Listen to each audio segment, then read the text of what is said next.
Hello, fellow fish nerds, and happy Water Change Wednesday to you.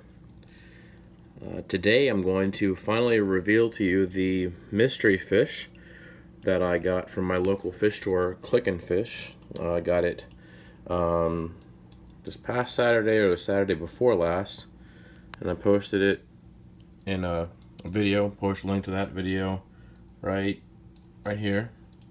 Right, no, it'll be right here. Sorry, right here.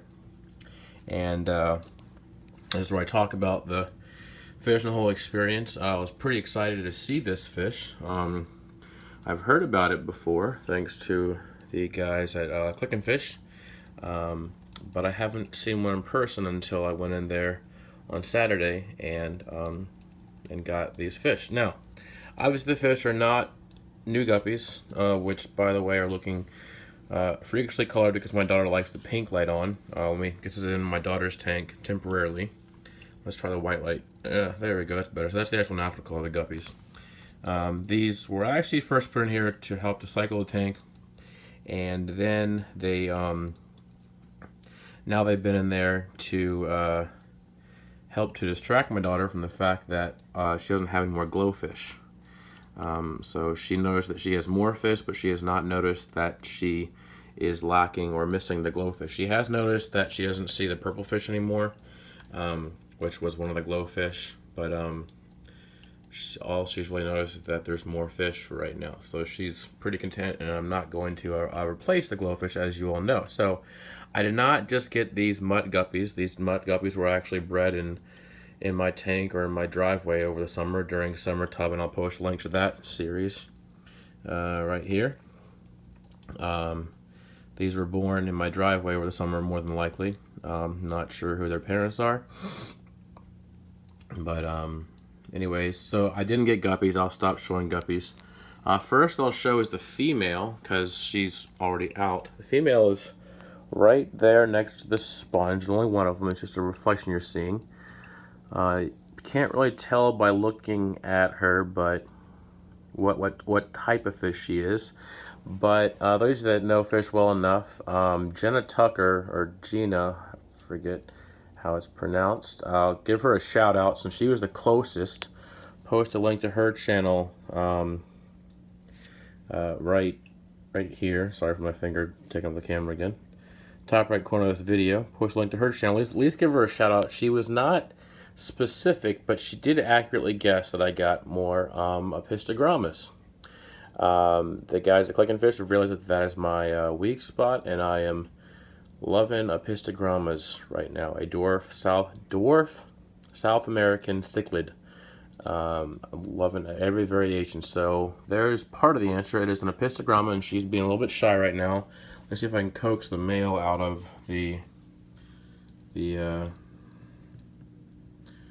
no, that's just scaring him in there more. I really love him to come out. Wish I had some food with me right here, but I don't. It's downstairs. But there's the male. Let's see if we can get a good shot of him. I'll have to get it later, but this is an Apistogramma trifasciata. He has some, here he comes a little bit. He's creeping a little bit. He has some awesome finnage. The most, I mean, his dorsal fin looks like he's straight out of the 80s with a mohawk going on. Here he comes.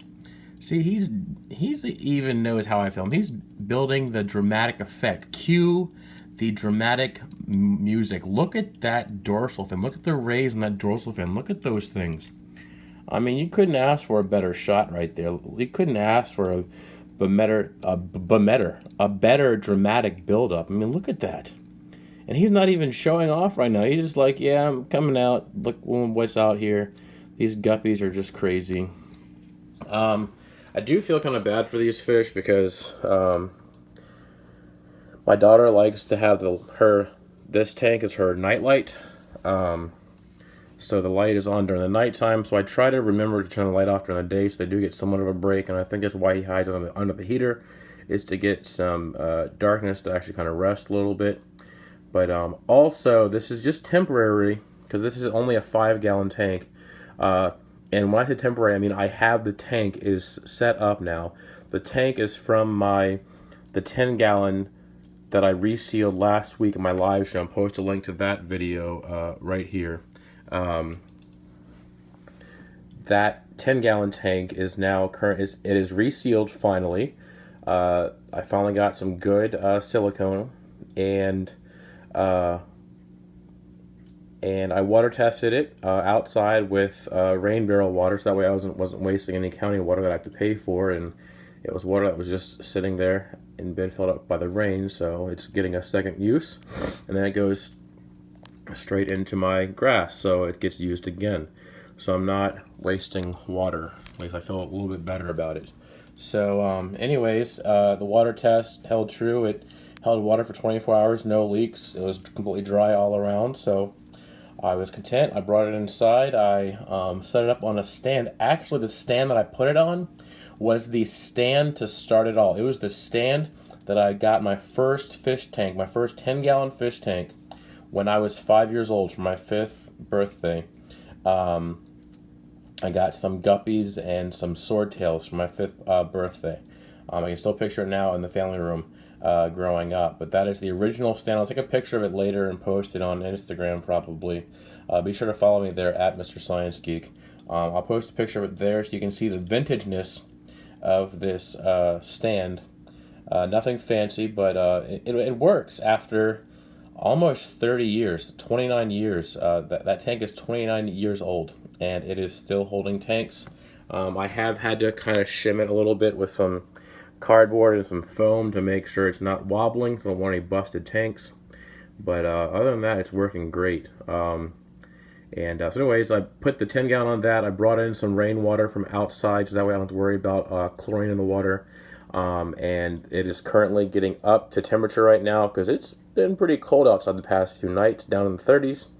I am also going to start cycling it today. Well, not cycling, it already is with a pre-cycled sponge filter. I'll put that in there and put in probably a few of these guppies or a few other of my mutt guppies, and I'll put them in there, and just to make sure that it's fish safe. And once I see that those guppies, which they should do fine because it's water, it doesn't have any chlorine in it. I've already added some fish waste to get the bacteria going a little bit, and a pre-cycled sponge filter, and then I'll be adding these guys to the 10 gallons. So they'll be much happier, and they will not have a pink light on for all night. So they'll actually get some rest, and I'll probably put a smaller actual cichlid cave. I'll put a link below to the cichlid caves that I use. The cichlids seem to like those better than these bigger DIY. I think I just got too big of a PVC end cap. There's the pair right there. Just a nice shot of them. They're just, I mean, look at those fins. Just beautiful. So, anyways, so Jenna Tucker definitely deserves the shout out for guessing Epistogramma, but no one was able to guess the actual species of fish that I got, which are Epistogramma trifasciata. So Jenna is the closest to winning, so I'll give her definitely a shout out. I'll post a link to her channel in this video, and then at the end of this video as well, and I'll post a link in the description of her channel as well as a link to my local fish store. Click and Fish is also a link in the description, and as well as links to my Amazon affiliate links, so if you go and buy those cichlid rocks or the heaters that I use, are great. They're 50-watt heaters. They're like $10 and they actually work. They don't bust. They're pretty accurate. I'm pretty happy with them. And or anything that you buy for the upcoming or for the coming soon Christmas season, you buy anything on there, and I get a portion of it. It doesn't cost you anything extra. It helps to support my channel. Also, be sure to check out the my shirts down below. The links. I'm pretty happy with them. I have a blue one. I love the color blue. But anyways, I'm pretty excited to go to school today because it is Water Change Wednesday. And my students, I have one student in particular that he's like, hey, it's Wednesday. That means it's Water Change Wednesday. That means I can do a water change on the tanks, right? I'm like, yes, you sure can, because I taught him, and he now knows how to do it. And so I consider it to be like an automatic water change system now. So I know that I'll at least get a water change in once a week, especially on my Super Red Bristlenose Placo tank, which you know, they poop a lot, so it builds up a lot of waste. So pretty excited about that. I'll have a water change today and have a chance to teach a few students some more things about the fish keeping hobby and some science lessons out of it. And that's the great thing about this hobby and these tanks, is the ability to teach science lessons and the teachable moments that you get from just a small box with water in it and some living things. It's just cool things. So anyways, if you haven't already done so, be sure to subscribe and turn on the notification by clicking the bell down below, so you'll be updated with any upcoming videos. When I do put these fish in their hopefully more permanent tank, you'll be updated as to when that happens and how they're doing, and if they ever breed, which I hope they do. Be sure to turn that on. So I better go to school. I'm kind of running late. So be sure to stay tuned and stay fishy, people.